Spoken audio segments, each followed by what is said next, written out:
Shalom saudara dalam Tuhan, puji nama Tuhan, jumpa lagi dengan saya di kesempatan yang baik ini. Dan saudara dalam Tuhan, di kesempatan ini saya mengajak kita semua bersama-sama menanggapi dua orang yang tentunya berbeda iman dengan kita, yang mana dua orang ini mengutip ayat Alkitab di dalam kitab Wahyu, lalu membangun narasi bahwa Yesus itu menikah, saudara dalam Tuhan, ya. Dan sebenarnya apa yang mereka sampaikan tidak sesuai dengan Alkitab sendiri. Mereka tidak mengerti Alkitab, tapi berusaha memakai ayat-ayat Alkitab untuk membangun narasi bahwa seakan-akan Yesus itu menikah. Dan saudara dalam Tuhan, sebelum kita lanjut, mari kita sama-sama melihat dan menyimak apa yang mereka sampaikan di cuplikan video berikut ini. Nah, lalu bagaimana video selengkapnya? Berikut videonya.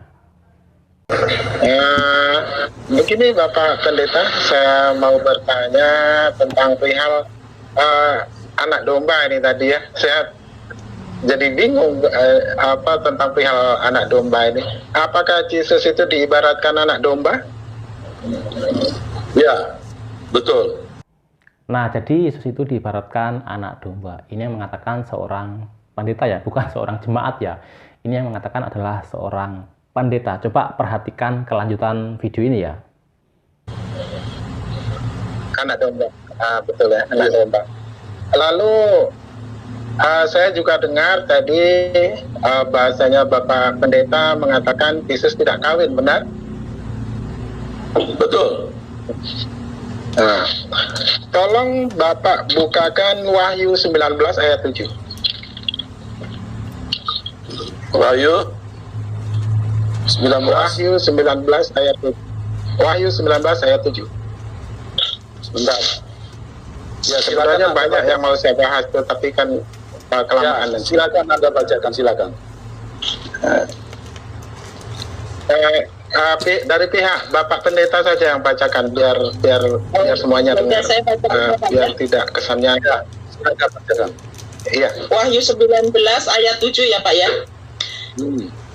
Marilah kita bersukacita dan bersorak-sorai dan memuliakan Dia, karena hari perkawinan anak domba telah tiba dan pengantinnya telah siap sedia. Itu Pak. Ya. Jadi anak domba, ya benar. Jadi anak domba itu kawin ya Bapak Pendeta? Ya, kawin. Nah, itulah video dari seorang pendeta, yaitu Pendeta Yusuf Manukbulu ya. Jadi secara tidak sengaja pendeta ini mengatakan Yesus telah menikah ya. Karena pendeta ini mengatakan Yesus diibaratkan anak domba. Dan anak domba telah menikah ya. Coba kita bacakan ayat ini pada 19 ayat 7 ya. Biar kita jelas, pelan-pelan kita baca dari Wahyu 19 ayat 7, dan kita akan baca ayat selanjutnya ya, biar kita tidak dianggap memotong, suka memotong. Nah, jadi kita akan baca pada Wahyu 19 ayat 7. Marilah kita bersukacita dan bersorak-sorai dan memuliakan Dia, karena hari perkawinan anak domba telah tiba dan pengantinnya telah siap sedia. Nah, ini anak domba kan seperti yang dikatakan oleh Pendeta Yusuf Manukbulu adalah Yesus. Nah, Baik, saudara Tuhan, itu cuplikan videonya. Kita sudah simak apa yang dua orang sampaikan di video tadi. Seorang sedang live dengan Bapak Pendeta Yusuf Manukbulu, dan yang seorang yang punya channel yang membahas kontennya Bapak Pendeta Yusuf Manukbulu. Dan hal yang pertama yang mau saya sampaikan bahwa yang punya channel ini ya memotong penjelasan daripada Bapak Pendeta Yusuf Manukbulu. Saya percaya bahwa Bapak Pendeta Yusuf Manukbulu punya penjelasan tentang ayat yang mereka kutip.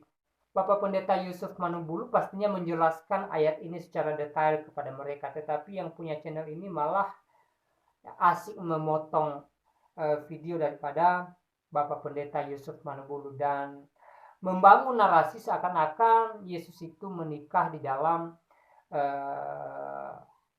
Alkitab atau tepatnya di dalam kitab Wahyu pasal 19. Dan saudara dalam Tuhan, ya, kedua orang tadi mengutip Wahyu 19 ayat 6 sampai ayatnya yang ke-10, ya. Dan saudara, sebelum kita meluruskan pernyataan mereka, perlu diingat bahwa ya, di dalam Alkitab tidak semua bahasa itu adalah bahasa sehari-hari yang bisa kita mengerti. Ya, kadangkala bahkan banyak di dalam ayat Alkitab yang menggunakan kata-kata kiasan dan itu tidak boleh ditafsirkan dengan sembarang. Nah, hanya orang yang betul-betul paham Alkitab yang bisa menafsirkannya. Kalau orang yang belum mengerti Alkitab, apalagi dia bukan seorang Kristen, tidak boleh sembarang menafsirkan ayat Alkitab karena bisa saja ya ujung-ujungnya ngawur dan salah semua. Seperti dua orang di video tadi, ya, mereka salah menanggapi ayat Alkitab firman Tuhan dan membangun narasi seakan-akan dari ayat ini Yesus menikah firman Tuhan. Nah, sebenarnya Wahyu 19 ayat 6 sampai ayatnya yang ke-10 ini tidak berbicara tentang Yesus menikah. Memang di sini ada kalimat-kalimat ya perkawinan anak domba. Tapi yang dimaksud bukan perkawinan seperti kalau manusia menikah atau kawin gitu loh. Tidak seorang Tuhan. Tapi ayat ini punya makna tertentu yang mana ayat ini menunjukkan perkenanan Tuhan terhadap umat pilihannya, terhadap orang-orang percaya. Sekali lagi saya katakan bahwa ayat ini sedang berbicara tentang perkenanan Tuhan. Ya, Tuhan memperkenan orang-orang yang percaya kepadanya. Dan saudara dalam Tuhan, mari saya baca dari ayatnya yang ke-6. Lalu aku mendengar seperti suara himpunan besar orang banyak, seperti desau air bah dan seperti deru guruh yang hebat, katanya, haleluya, karena Tuhan Allah kita yang maha kuasa telah menjadi raja. Marilah kita bersuka cita dan bersorak-sorai dan memuliakan Dia, karena hari perkawinan anak domba telah tiba dan pengantinnya telah siap sedia, dan kepadanya dikaruniakan supaya memakai kain lenan halus yang berkilau-kilauan dan yang putih bersih. Dan di sini dibuat dalam kurung, lenan halus itu adalah perbuatan-perbuatan yang benar dari orang-orang kudus. Lalu ia berkata kepadaku, tuliskanlah, berbahagialah mereka yang diundang ke perjamuan kawinan domba. Katanya lagi kepadaku, perkataan ini adalah benar, perkataan-perkataan dari Allah. Maka tersungkurlah aku di depan kakinya untuk menyembah Dia. Tetapi ia berkata kepadaku, janganlah berbuat demikian. Aku adalah hamba sama dengan engkau dan saudara-saudaramu yang memiliki kesaksian Yesus. Sembahlah Allah karena kesaksian Yesus adalah roh nubuat. Nah, saudara Tuhan, memang di sini ada kalimat-kalimat perkawinan anak domba, perjamuan perkawinan anak domba. Tapi ayat ini sedang menggunakan bahasa kiasan untuk menjelaskan kepada kita bahwa di akhir zaman ya Tuhan memperkenan atau Tuhan berkenan kepada orang-orang kudus, orang-orang yang percaya kepadanya, orang-orang yang percaya bahwa Yesus adalah Tuhan, ya.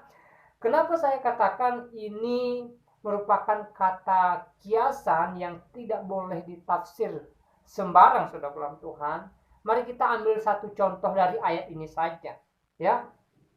Di ayat ke-7, marilah kita bersuka cita dan bersorak-sorai dan memuliakan Dia, karena hari perkawinan anak domba telah tiba dan pengantinnya telah siap sedia. Ayat 8, dan kepadanya dikaruniakan supaya ia memakai kain lenan halus yang berkilau-kilauan dan yang putih bersih. Kepadanya dikaruniakan supaya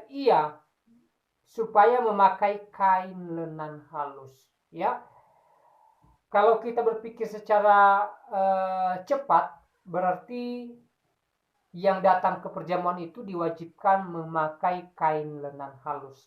Tapi di ayat selanjutnya dijelaskan bahwa kain lenan halus ini bukan berupa kain, bukan dalam bentuk bahan, saudara Tuhan, tetapi kain lenan halus ini adalah perbuatan-perbuatan yang benar dari orang-orang kudus. Dari sini saja ya kita boleh melihat bahwa kalimat dalam ayat ini yang menggunakan kata kiasan untuk menjelaskan kepada kita bahwa ya, Tuhan memperkenan orang-orang yang percaya kepadanya. Perkenanan Tuhan kepada orang-orang kudus.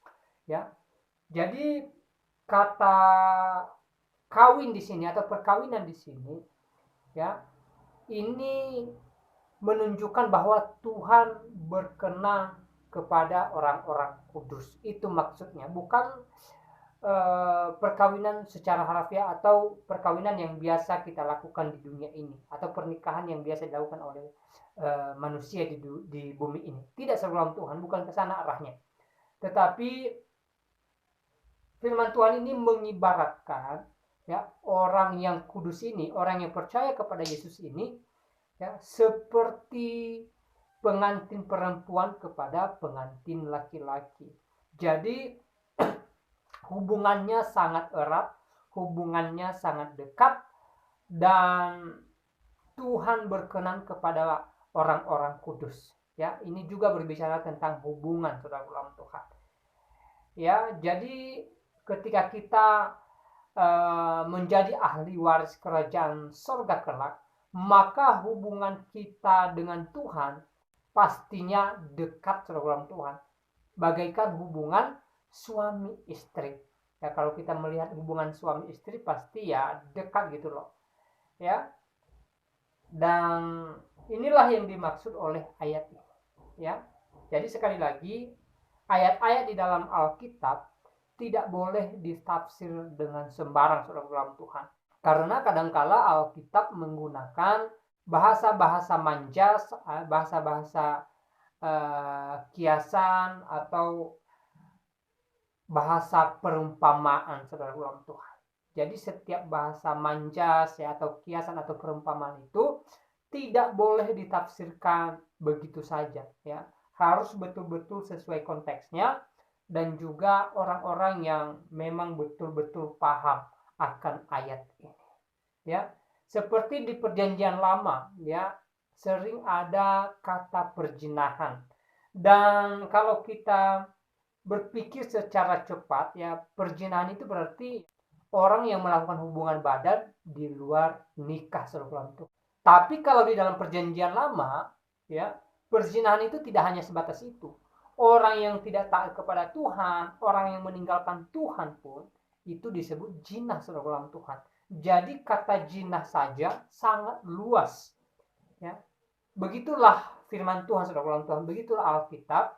Ya, jadi sekali lagi banyak kalimat-kalimat, banyak ayat-ayat yang tidak boleh ditafsir begitu saja, yang mana ayat-ayat ini tidak menggunakan bahasa secara langsung atau tidak langsung menjelaskan kepada kita, tetapi menggunakan bahasa-bahasa perumpamaan. Nah, saudara dalam Tuhan, semoga penjelasan singkat ini memberkati kita dan Tuhan Yesus memberkati kita semua.